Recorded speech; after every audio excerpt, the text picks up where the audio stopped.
Hi, I'm Stan Jones, creator of the Nathan Active Mysteries. In a couple of minutes, I will be reading you the first chapter of this book, Tundra Kill, the fifth installment in the series. But first, I'd like to say a little about the term Eskimo. As you may have heard, it's being replaced in formal speech and writing by the term Inuit. However, Eskimo is still in general use in Northwest Alaska, and that's the practice followed in the series. So what happens in Tundra Kill? Well, when Chukchi Police Chief Nathan Active discovers dirt on the governor of Alaska, the woman he's appointed to protect, he finds himself in a precarious position. Expose the truth and risk his job, or become complicit in her dangerous affairs. And now, here we go, Chapter 1 of Tundra Kill. Tuesday, April 15th. You see, Chief? Alan Long pointed at the corpse in the snow. What I said on the radio, he was lying right there when he got hit. He must have been passed out, all right? Nathan Active continued his study of the dead man without comment. The wind blasted snow past them, and a Cessna 207 labored past on climb-out from the Chukchi airport a half-mile west. The victim sprawled face down on the snow a couple of yards off the trail that ran east from Chukchi to the villages up the Issignak River. He was bundled in well-used but serviceable winter gear, right down to the stained legs of his black snow-go suit, probably from kneeling in blood and guts to cut up game, and a patch of duct tape on the right shoulder of his parka. From a rip in the collar, a tuft of goose down was working its way out. He was tall for an Inupiaq, taller than Lang, about the same height as Active. What little of his hair could be seen was jet black, with no trace of gray.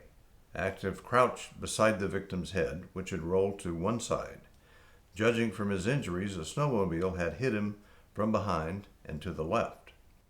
The cleated drive track had evidently run up his legs and back, then torn through the neoprene face mask he wore against the wind. The cleats had peeled the skin off the left side of his head from crown to jaw, leaving exposed flesh like raw hamburger. Bone glinted white in spots. A patch of scalp was gone above the left ear. Through the gap bulged a fold of reddish-gray pulp that Active took to be brain matter. The rest of his head was still covered by the mask. Active stood and looked down the trail toward the village in the morning light. I don't think so. Ah? Long came closer. Smell any booze on him? See any bottles around? Active pointed at the snow nearby. Or snow-go tracks leading up to him? I think he was on the trail when he was hit, and the impact knocked him over there. That means he was on his feet. Long sniffed the air, put his head closer to the victim, and sniffed again. Then squinted the Inupiaq no. What difference is it? He's walking along the trail sober, and a snow-go knocks him over there. Maybe the guy on the snow-go was drunk then. Active nodded. Probably. What do you make of those? He pointed at a set of snow-go tracks that passed within a few feet of the victim. Long took a look. Maybe there was two of them? Yeah, or only one, and he came back to check. And didn't even help him. Some people. Long squinted again, this time in dismay. Active studied the tundra around them. This close to town, snow-go tracks laced and crisscrossed the main trail in a tangle of loops and whirls and side trails. Just get pictures of the body in those tracks and everything else around here, okay? Long lifted his eyebrows in the Eskimo yes, pulled out a Nikon from the folds of his parka, and went to work. You recognize him? Active asked. Long squinted the no. His face is too chewed up, the part you can see anyway. The near-total absence of blood said the victim hadn't lived long after he was hit, but Active had checked for a pulse anyway. As Long had reported by radio, there was no sign of life. From the airport came a muted roar as a Boeing 737 taxied out from the Alaska Airlines terminal. Active wondered if the crew or passengers would spot the two cops and the corpse on the tundra. He's cooled off some and there's a little snow blown over him, Active said. But not much snow and he's not frozen yet. So he probably wasn't here all night? Long asked. Probably not, Active said. Did you check for ID? You said not to touch him if he was already dead. Active grunted approval. He thought of going through the corpse's pockets, but decided against it. Best to disturb nothing until Long finished shooting. He stepped back a few paces to think. The dead man had been discovered by a family from the village of Ibrulik on their way to Chukchi on snow goes. Dog sleds hitched behind for passengers and cargo. Trimble Sundown, the patriarch of the clan, had pulled off the trail to relieve himself on the tundra, only to stumble upon the corpse. Trimble had checked for signs of life and found none, and then, having neither cell phone nor radio in his gear, had cranked up his Arctic cat, resumed the journey with his family, and reported the find via call from his mother's house in Chukchi. Exactly what had happened next was a puzzle to be sorted out later.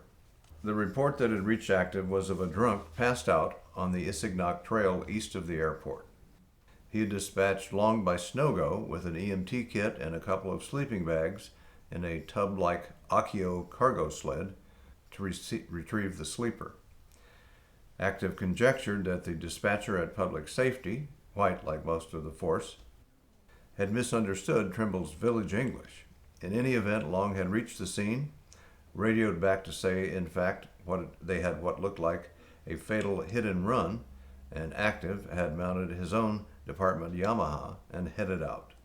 Long finished shooting, came to Active's side and handed him the Nikon. Active surfed through the pictures on the display, nodded, and passed the camera back. The roar from the airport, built as the Alaska 737, started its takeoff roll at the west end of Chukchi's main runway.